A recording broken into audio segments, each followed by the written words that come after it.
경북 영천에 있는 이 중림사라 하는 절이 있습니다. 거기에 해경이라 하는 스님이 있는데요. 아버지가 바로 그 중림사의 주지 스님이었습니다.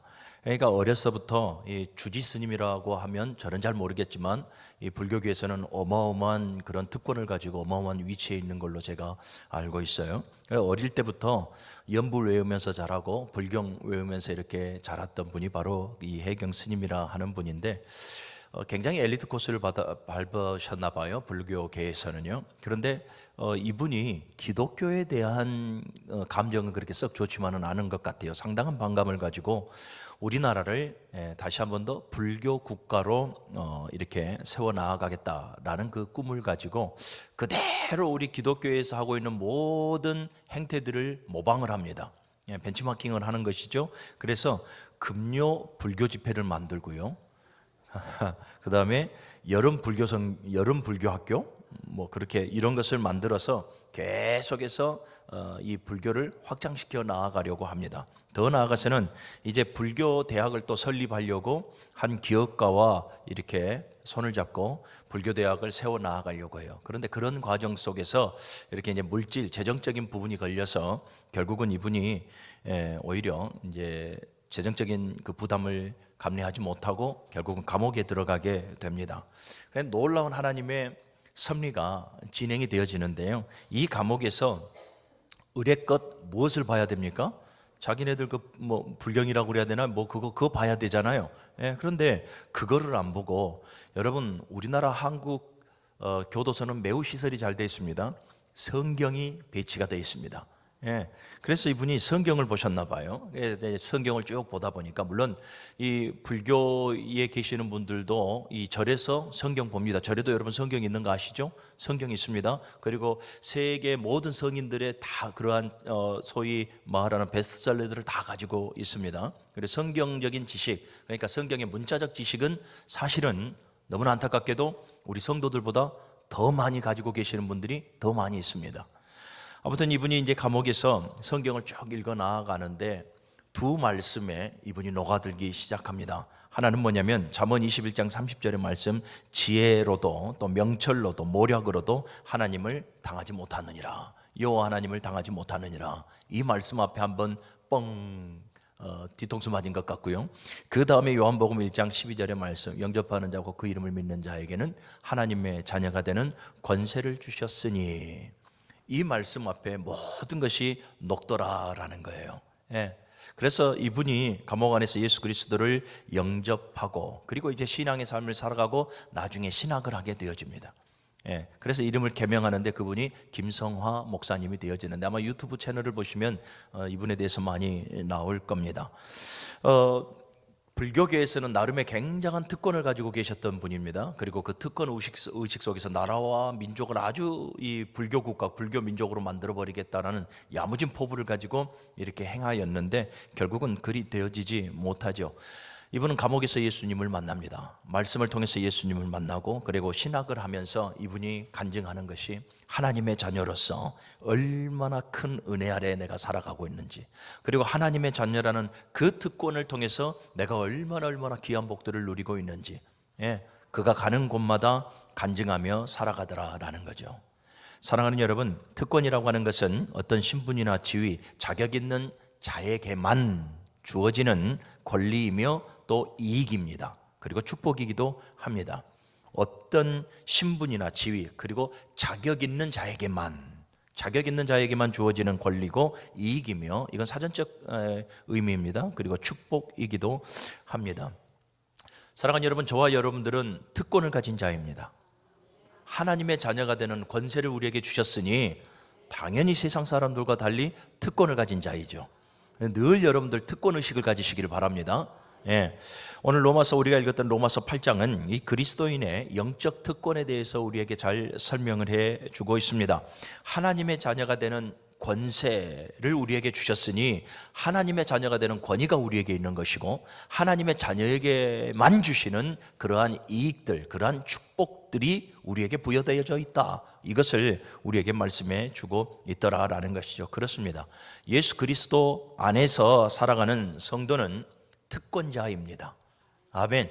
저와 여러분들이 모두가 다 특권자예요. 세상에서는 어찌 보면 그리스도인들 초라할 수도 있고요, 보잘것없을 수도 있으나 우리는 예수 그리스도로 말미암아서 특권을 부여받은 자들이고 신령한 복을 누리며 살아가는 자들입니다. 아멘.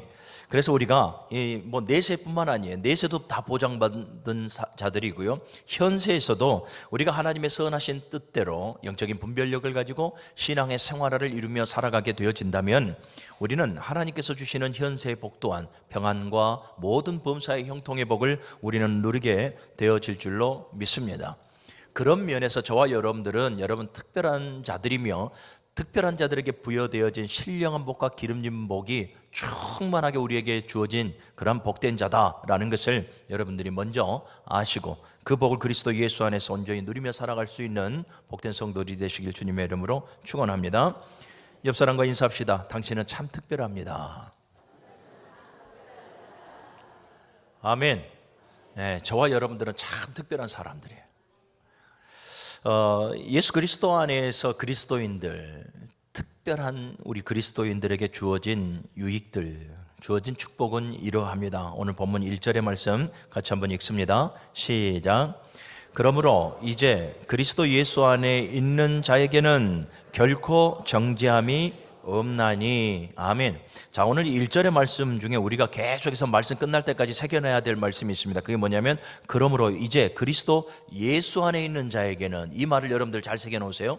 그리스도 예수 안에 있는 자에게는, 자, 그리스도 예수 안에 있는 자에게는 하나님께서 특권을 주셨고 그들에게 복을 주셨는데 그 첫 번째 복이 뭐냐면 결코 정죄함이 없나니 라고 말씀을 해요. 아멘. 여러분, 그리스도 예수 안에 있는 자에게는 여러분 정죄함이 없습니다. 그러니 저와 여러분들은 이제는 더 이상 비판과 정죄의 대상이 아닙니다. 저와 여러분들은 사랑의 대상이고 용서의 대상입니다. 아멘. 어느 누구도 성도를 정죄하거나 비판할 수가 없습니다. 오늘 본문에서도 그렇고요. 요한복음 14장 6절의 말씀을 보십시오. 내가 곧 길이요 진리요 생명이니 나로 말미암지 않고서는 아버지께로 올 자가 아무도 없느니라. 우리는 예수 그리스도를 통하여 예수 그리스도 안에서 누구든지 하나님 앞에 나아갈 수 있는 특권을 가진 자들입니다. 하나님 앞에 나아간다는 것은 여러분 어떤 모습으로 나아갑니까? 죄된 모습으로는 나아갈 수가 없어요. 여전히 정죄, 여전히 비판과 정죄의 상태로는 하나님 앞에 나아갈 수가 없습니다. 그런데 너무나 감사하게도 하나님께서 예수 그리스도를 통해서 우리의 모든 죄를 속죄하여 주셨습니다. 아멘. 그래서 우리는 더 이상 하나님 앞에 죄에 대한 물음은 갖지 않습니다. 하나님 앞에서도 우리는 더 이상 비판과 정죄의 대상이 되어지지 않아요. 왜요? 죄의 문제를 해결해 주셨기 때문에 그래요. 32절의 말씀을 같이 한번 읽어볼까요? 뒤를 돌려서요. 8장 32절의 말씀입니다. 시작. 자기 아들을 아끼지 아니하시고 우리 모든 사람을 위하여 내주신 이가 어찌 그 아들과 함께 모든 것을 우리에게 주시지 아니하겠느냐. 아멘. 하나님께서 우리에게 독생자 예수 그리스도를 우리의 속죄 제물로, 우리의 화목 제물로 내어주심으로 말미암아서 우리의 모든 죄의 문제를 해결해 주셨습니다. 그래서 이제는 더 이상 어느 누구도 우리를 이 죄 있다 말할 수 없어요. 비판하고 정죄할 수 없고 우리를 송사할 수가 없습니다. 하나님께서 이미 우리를 의롭다 판정해 주셨기 때문에 그렇습니다. 그리고 34절의 말씀을 또 읽어봅니다. 시작. 누가 정죄하리요? 죽으실 뿐 아니라 다시 살아나신 이는 그리스도 예수시니 그는 하나님 우편에 계신 자요 우리를 위하여 강구하시는 자신이라. 아멘. 부활하신 예수 그리스도께서 하나님 우편에서 우리를 위해서 도고 중보기도 하고 계시더라라는 것이죠. 아멘. 우리를 위해서 중보기도 하고 계시기 때문에 여러분 어느 누구도 우리를 비판하거나 정죄해서는 안 돼요. 같은 성도는 더더욱 그렇습니다.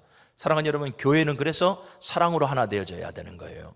교회 안에 비판과 정죄가 일어나서는 안 돼요. 하나님도 우리로 하여금 죄 없다 우리를 인정해 주셨는데 그 죄 없다 인정받은 특별한 하나님의 사람들을, 그 사람들의 약함만을 보고 나와 맞지 않는 그 무엇인가를 보고 비판하고 정죄해서는 안 된다라는 거예요.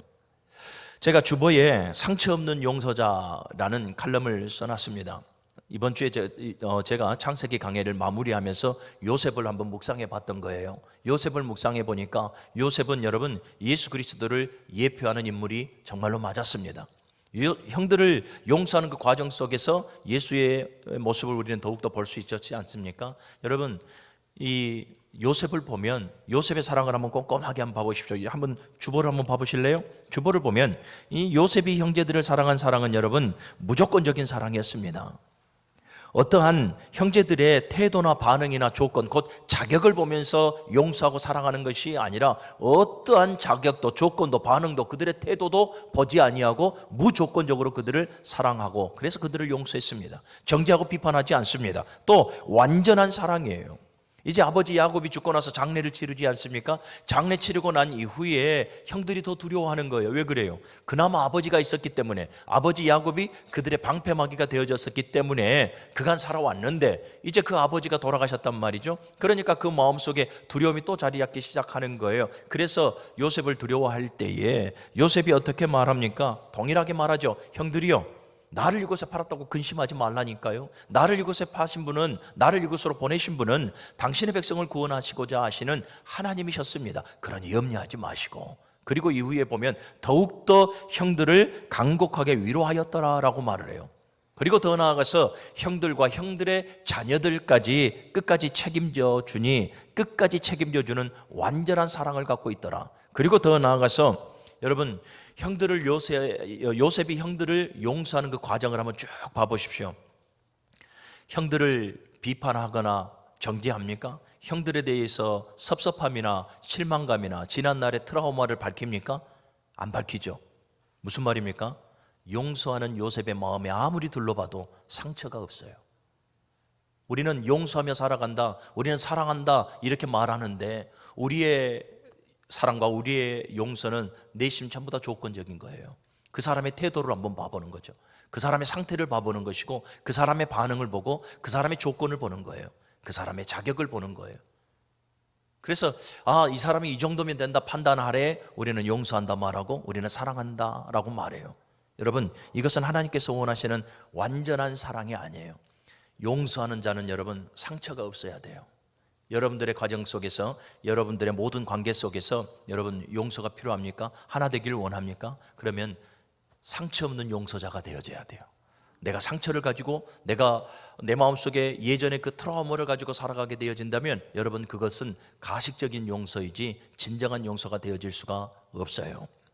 사랑하는 여러분, 예수 그리스도 안에 있는 모든 자들을 하나님께서 진정으로 용서해 주셨어요. 보세요. 하나님께서 예수 그리스도로 말미암아 우리의 원죄를 사하여 주셨죠. 그런데 여전히 우리는 죄를 자범하고 날마다 자범하는 그 자범죄를 지으며 살아갑니다. 그래도 하나님은 그래도 저와 여러분들을 사랑하십니다. 아멘. 정죄하고 비판하지 않습니다. 오히려 보혜사 성령을 우리로 하여금 돕게 하심으로 말미암아서 날마다 회개의 영을 넣고 하나님 앞에 정결하고 성결한 모습으로 살아갈 수 있도록 우리를 인도하십니다. 교회 안에는 정죄와 비판은 사라져야 합니다. 사랑으로 하나 되어져야 되고 사랑으로 하나 되어지되 상처 없는 용서자가 되어져야 돼. 우리 무능교회 모든 성도 여러분, 오늘 이 말씀을 여러분들 가슴에 새겨서 이제는 더 이상 어느 누구를 정죄하고 비판하는 자리에 가 있지 말고 오히려 상처 없는 용서자가 되어져서 그 한 영혼을 불쌍히 여기고 기도하며 나아갈 수 있는 그런 거듭난 우리 모든 성도들이 되어주시기를 주님의 이름으로 간절히 축원합니다. 여러분, 이런 하나님께서 독생자를 주셨습니다. 그래서 죄의 문제를 해결하셨습니다. 또 예수께서 우리를 위해서 하나님 우편에 앉아서 계속해서 우리를 위해서 중보하고 있습니다. 그러니 어느 누구도 정죄하고 비판하지 않죠. 그래서 성도는 하나님의 특권을 가진 성도는 비판과 정죄의 대상이 아니라 축복의 대상이고 사랑의 대상이에요. 옆 사람과 인사합시다. 사랑합니다. 축복합니다. 아멘. 얼마나 좋아요. 이제는 입술의 고백뿐만 아니라 정말로 사랑과 축복의 열매를 여러분들의 관계 속에서 맺어 나아갈 수 있기를 간절히 소원합니다. 자, 그리스도 예수 안에 있는 자, 성도를 말하는 것이죠. 성도, 그리스도인들은 이처럼 특권을 가지고 특권에 따른 그 축복을 누리게 되어져요. 어느 누구도 정죄하거나 비판하거나 송사할 수 없습니다. 그런데 안타까운 게 뭐냐? 불신자입니다. 이 불신자는 반드시 비판과 정죄와 심판의 대상이 되어질 수밖에 없다라는 것을 여러분들 잘 기억하십시오. 요한복음 3장 18절의 말씀을 보면 믿지 아니하는 자는 하나님의 독생자를 믿지 아니함으로 벌써 심판을 받은 것이라. 또 요한복음 3장 36절을 보면 아들을 믿는 자는 영생이 있고 아들을 순종하지 아니하는 자는 영생을 보지 못하고 하나님의 진노가 그 위에 있느니라. 오늘 2절의 말씀 같이 한번 또 읽어볼까요? 2절입니다. 시작. 이는 그리스도 예수 안에 있는 생명의 성령의 법이 죄와 사망의 법에서 너를 해방하였음이라. 아멘. 그리스도 예수 안에 살아갈 때 성령의 생명의 법이 우리를 살리시지만, 그러나 이 그리스도 예수 안에 있지 아니할 때에는 죄와 사망의 법으로 다스릴 수밖에 없으니 곧 죽은 자가 되어지는 거예요. 사랑하는 여러분, 로마서 8장 8절에도 육신에 속한 자는 하나님과 원수가 됐느니라라고 말을 하고 있어요. 너무나 안타깝게도 그리스도 예수 안에 있지 아니하는 자는 내 부모라 할지라도, 내 남편, 내 아내라 할지라도, 내 생명과 같은 내 자녀라 할지라도 심판과 비판과 정죄의 대상이 되어져서 심판을 받을 수밖에 없고 영원한 저주의 삶을 살아갈 수밖에 없고, 죄송합니다, 지옥 갈 수밖에 없어요. 너무나 냉정한 결과를 말씀드리는 것이지만 여러분, 이게 진리인데 어떡해요? 이게 하나님의 공이고 이게 하나님의 준엄한 잣대인데 어떡합니까? 그러니 사랑하는 여러분, 내가 생명과 같이 사랑하는 내 자녀들, 내 형제자매들, 내 부모들, 내 이웃들, 우리는 그들의 영혼을 위해서 생명을 바쳐서 기도하고 계속해서 복음으로 말미암아 변화되어질 수 있도록 우리는 그들에게 복음을 제시해야 될 줄로 믿습니다. 여러분, 복음에는 능력이 있어요. 내가 내 자녀들을 변화시키려고 하니까 안 되는 거예요. 내가 믿음 안에서 인내하지 못하니까 안 되는 거예요. 계속해서 복음의 메시지를 전하면 그 복음이 그 심령의 강팍함을 무너뜨리고 여러분 열매를 맺게 되어지는 줄로 믿습니다. 여러분, 여기에 있는 모든, 지금 한 160, 70명 이렇게 있는 것 같은데, 여러분들 여기 있는 사람이 단번에 복음을 받아들이고 아이고 예수께서 나의 구원자시구나, 여러분 단번에 오신 분이 어디가 있어요? 복음의 능력이 여러분들을 차츰차츰 변화시킴으로 말미암아서 오늘 이 자리에 있게 한 거예요. 그러니 여러분들 인내하시고 예수 믿지 않는 모든 자들에게, 내 남편, 내 아내, 내 자녀들에게 여러분 복음의 메시지를 전하십시오. 그리고 여러분들의 신앙의 생활을 통해서 정말로 복음으로 말미암아 변화된 나, 복음으로 말미암아 특권을 가진 나를 여러분들이 보여줄 수 있는 은혜가 있기를 주님의 이름으로 간절히 축원합니다.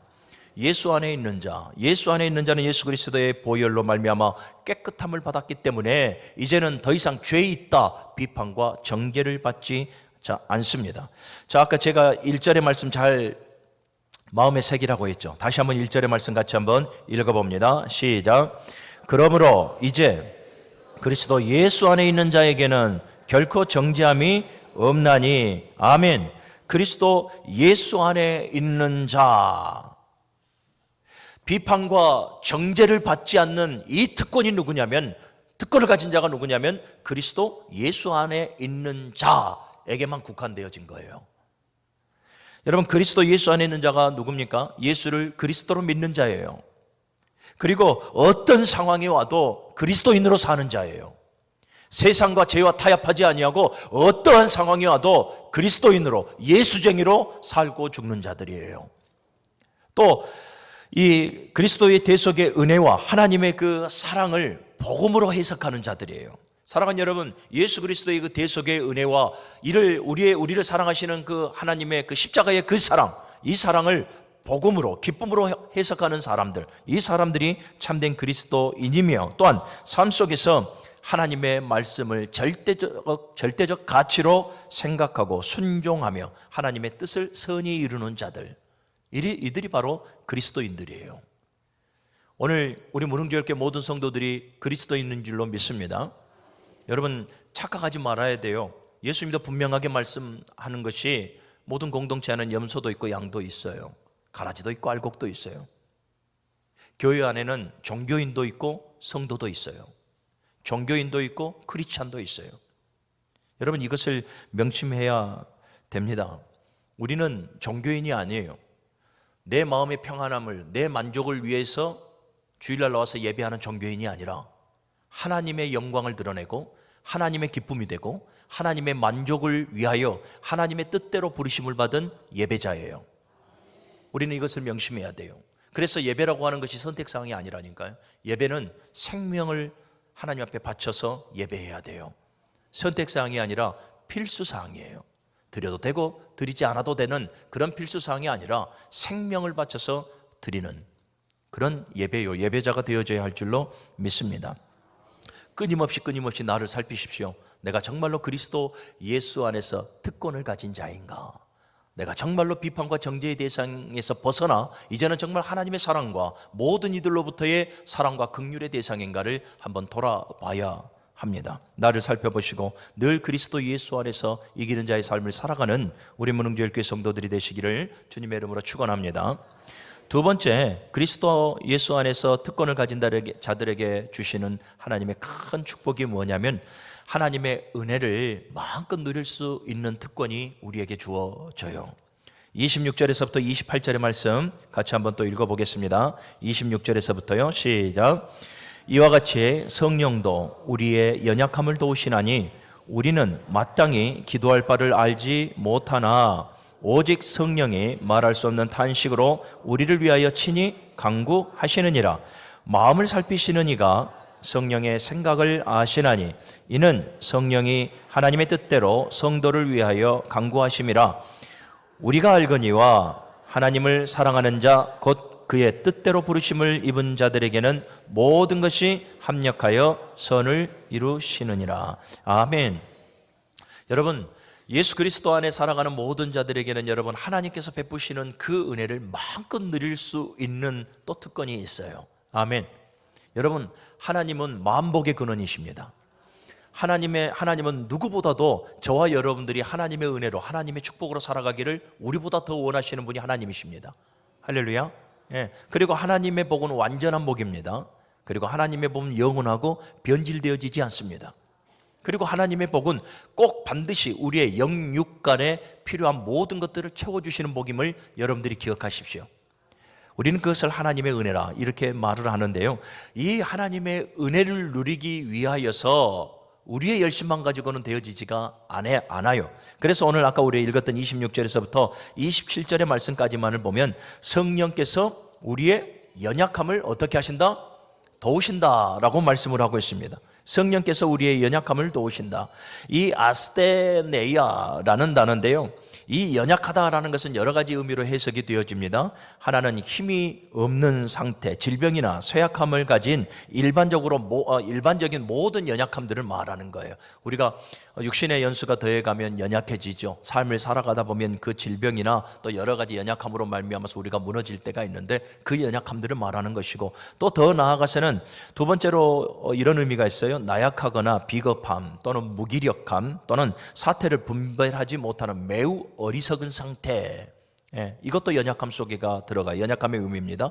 그리고 구원론적으로 해석을 하게 되어지면 이 연약함이라고 하는 것은 절대 무능함을 말하는 거예요. 그러니까 이 스스로 구원에 이를 수 없는 절대적 무능한 자, 완전한 무능한 자를 말해요. 저와 여러분들은 모든 의미가 다 포함되어져요. 우리는 질병 가운데에서도 연약하죠. 모든 관계 속에서도 연약하죠. 때로는 어떤 상황 속에서도 매우 연약하고 매우 비겁하죠. 더 나아가서 우리 스스로는 구원에 이를 수조차 없는 그러한 완전한 무능한 자, 완전한 그러한 연약한 상태를 가진 자가 바로 저와 여러분입니다. 그런데 사랑하는 여러분, 하나님께서 우리를 도우십니다. 하나님께서 저와 여러분들을 도우심으로 말미암아서 우리가 그 연약함 속에서 무너진다든지 우리가 그 연약함 속에서 실패하여 저주 가운데 살아가는 그 삶으로 우리를 내어버려 두지 아니하시고 지금 누구를 보내셔서 우리를 돕게 하셨습니까? 보혜사 성령님을 우리에게 보내주셔서 우리를 돕게 하셨다라는 거예요. 보혜사가 무엇입니까? 돕는다라는 의미를 가지고 있어요. 저와 여러분들 힘으로는 사랑하는 여러분 우리의 무능함을 이겨낼 수가 없어요. 우리의 연약함을 이겨낼 수가 없어요. 그러기에 성령께서 우리를 도우시는 거예요. 이 돕다라는 단어가 참가하다라는 의미도 있고 헌신하다라는 의미도 있고 또 떠맡다라는 의미도 있고 짐을 나누다라는 다양한 의미를 가지고 있습니다. 하나님, 이 성령 하나님께서 내 안에 내주에 계심으로 말미암아서 어떻게 하신다고요? 나의 모든 신앙의 삶에 가담하시고 간섭하시고 인도하심으로 말미암아서 헌신적으로 저와 여러분들을 도우시는 거예요. 아멘. 그리고 또한 이 성령께서 저와 여러분들의 모든 짐을 나눠지시는 거예요. 나눠진다라는 의미가 뭡니까? 우리가 성령의 감동 감화 아래 살아간다라는 거지 않습니까? 우리가 죄를 졌을 때에 그 죄를 생각나게 하시는 분이 누굽니까? 성령 하나님이에요. 그리고 그 죄에 대해서 회개할 수 있도록 하시는 분이 누굽니까? 성령 하나님이에요. 하나님의 말씀을 깨달아서 옳은 길, 의의 길, 선한 길, 생명의 길로 인도하시는 분이 누굽니까? 성령 하나님이에요. 그래서 우리는 육신의 감정대로 살아가는 존재가 아니라 성령의 감동 따라 살아가는 존재인 거예요. 아멘. 우리의 보혜사 성령님의 도우심을 받으며 우리가 살아가게 되어진다면, 살아가는 여러분, 우리는 하나님의 은혜를 온전하게 누리며 살아갈 수가 있다. 근데 너무나 감사하게도 성령 하나님이 우리 안에 내재해 계시되 영원토록 우리와 함께 내재해 계심으로 말미암아 저와 여러분들을 끝까지 도와주시고 인도하시고 무지한 우리를 깨워주시며 무능력한 저와 여러분들의 힘이 되어주신다라는 것을 명심하시기를 바랍니다. 그래서 성경은 집요하게 우리에게 말씀하기를 성령을 소멸하지 말라, 그리고 성령의 충만함을 받으라 라고 우리에게 말씀하는 거예요. 사랑하는 여러분, 보혜사 성령의 도우심을 받아 하나님의 은혜를 여러분들이 만끽하고 누리고 싶다면 늘 성령으로 충만하십시오. 술 취하지 말라, 이는 방탕한 것이니 오직 성령의 충만함을 받으라. 사울왕은 이스라엘의 초대 왕이죠. 이스라엘의 초대 왕으로서 여러분 누구보다도 하나님 앞에 복을 많이 받은 자 아니겠습니까? 그런데 그 복을 누립니까? 아무것도 누리지를 못해요. 왜 그렇습니까? 그 안에 성령을 소멸시켜버리기 때문에 그래요. 사울이 여호와를 떠남으로 여호와 영이 그를 떠나고 악령이 그를 지배함으로 말미암아서 그와 그의 가정이 사무엘하 3장 1절을 보면 점점점 쇠하여 가더라, 망하여 가더라 라고 이렇게 우리에게 해석을 해줍니다. 사랑하는 여러분, 저와 여러분들 하나님의 은혜와 축복을 마음껏 누릴 수 있도록 우리의 연약함을 성령께서 도우시고 계시니 이와 같은 큰 복이 어디가 있겠냐라는 거죠. 사랑하는 여러분, 성령으로 충만하시기를 주님의 이름으로 간곡하게 부탁을 드립니다. 그리고 또 8장 28절을 보니까 하나님께서 모든 것이 합력하여 선을 이루게 하신다라고 말씀을 하고 있어요. 이 합력하다라는 시네르게이라는 단어가 함께 일하시다라는 거예요. 그런데 이 단어는 누구에게만 쓰냐면, 예를 들면 장로님들과 제가 함께 교회를 위해서 일해요, 그랬을 때 쓰는 단어는 아니에요. 여기서 쓰는 단어는 이 성삼위 하나님께서 주도적으로 당신의 주권을 가지고 일하실 때에만 쓰는 단어가 바로 이 시네르게이라는 단어인데, 하나님께서 저와 여러분들을 주도적으로 이끌어 가신다라는 거예요. 주도적으로 이끌어 가심으로 말미암아 저와 여러분들을 통해서 하나님께서 원하시는 그 선을 꼭 이루어내신다라는 의미가 있어요. 그러면 하나님의 선이라고 하는 이 아가돈이라는 뜻이 무엇일까 보게 되어지면 궁극적이고 최종적인 구원을 말하는 거예요. 저와 여러분들의 그 궁극적이고 최종적인 그 구원을 이루시기 위하여 하나님께서 모든 것에 합력하셔서 결국은 선을 이루어내시고야 만다라는 겁니다. 아멘. 베드로 사도를 통한 말씀이 뭡니까? 너희가 두렵고 떨림으로 너희 구원을 이루라 라고 말씀을 해요. 사랑하는 여러분, 저와 여러분들은 예수 그리스도를 믿는 순간 착각하지 말아야 될 게 좀 있는 것 같아요. 우리는 물론 믿음으로 나는 예수를 그리스도로 믿습니다, 나는 구원받은 백성입니다 라고 말은 하는데, 삶을 보니 그리스도인의 삶이 되어지지가 않아요. 여러분, 그렇게 되어지면 그거는 믿음이 아니라 자기 신념이에요. 자기 확신이고. 여러분, 믿음으로 내가 예수를 그리스도로 믿는다라고 고백하는 사람은 반드시 생활이 뒷받침이 되어집니다. 할렐루야. 신앙의 생활화를 이루며 살아갑니다. 여러분들 자기 확신 속에만 살아가지 마십시오. 자기 신념 속에만 살아가지 마십시오. 하나님께서 주시는 그 선물, 그 믿음으로 말미암아 예수를 그리스도로 믿는 성도의 삶을 살아갈 수 있는 우리 성도가 되시기를 바랍니다. 우리는 너무나 연약해요. 그래서 하나님께서 주신 그 믿음조차도 우리는 온전하게 가지질 못해요. 그 정도로 연약한 존재예요. 그러면 여러분, 구원은 믿음으로 이루어지는데 우리의 믿음이 그렇게 불확실하고 연약하다면 여러분 구원을 이룰 수가 없잖아요. 그래서 하나님께서 우리를 도우시는 거예요. 모든 것이 합력하여라는 거예요. 그래서 우리의 삶을 보게 되어지면 하나님께서 얼마나 많은 것들로 합력하여 나로 하여금 최종적인 구원에 이르게 하시는지를 참 이르는가를 볼 때 은혜가 되어지지 않을 수가 없어요. 어떤 사람들은 이 정말로 표적과 기적을 통해서, 그 삶의 표적과 기적을 통해서 하나님의 살아계심을 보여주고, 그래서 정말로 그 복음이 그를 변화시키게 만드시고, 그러나 때로는 사도 바울, 이 다윗처럼 고난당한 것이 내게 유익이라 이로 말미암아 내가 여호와의 율례를 배웠노라. 고난을 통해서, 역경을 통해서, 여러 가지 아픔을 통해서 하나님을 만나고, 그래서 구원에 이르는 성도들이 있어요. 방법은 하나님의 주권 아래에 있어요. 아멘. 고난이 되어졌던, 형통이 되어졌던, 평안이 되어졌던, 어떤 실패가 되어졌던 간에 모든 것을 합력하는 방법은 하나님의 주권 아래에 있어요.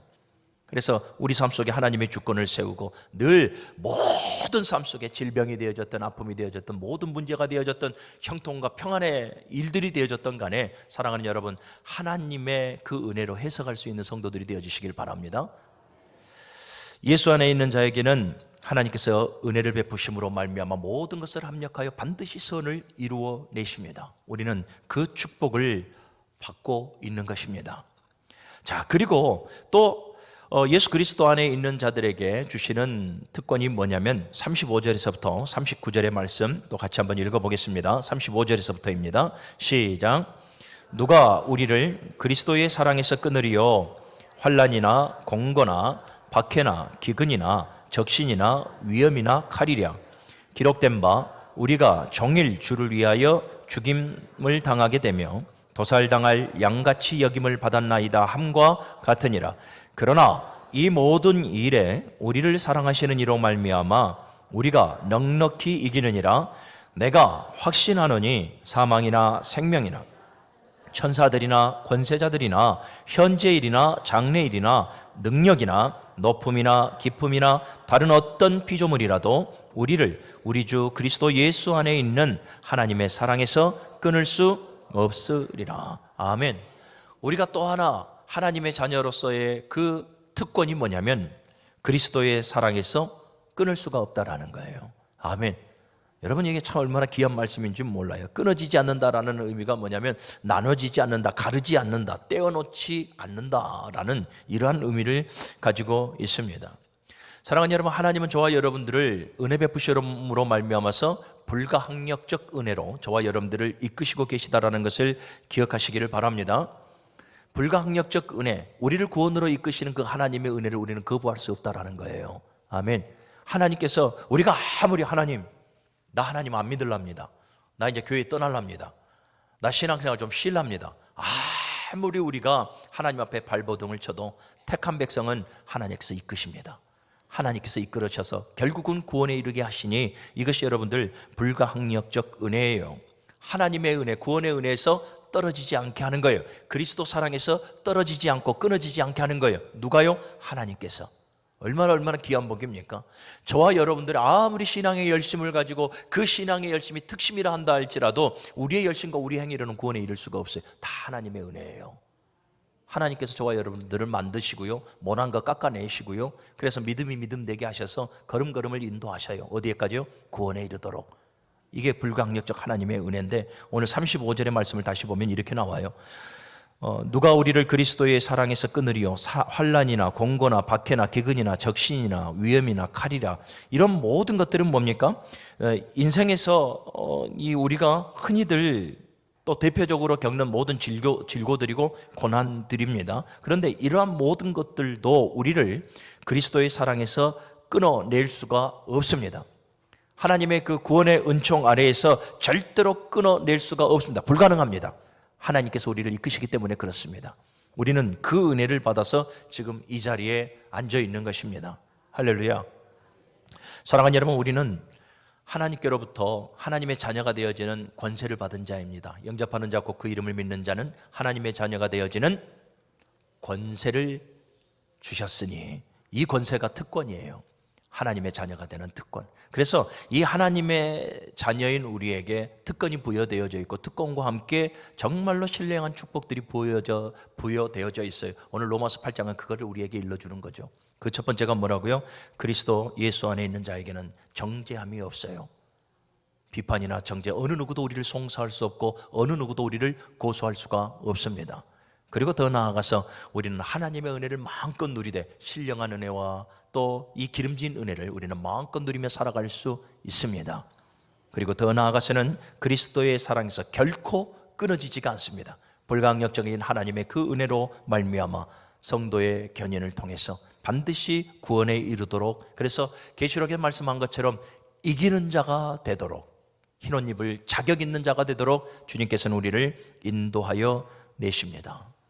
우리는 그러한 특권을 가진 자요, 그러한 축복을 받은 자임을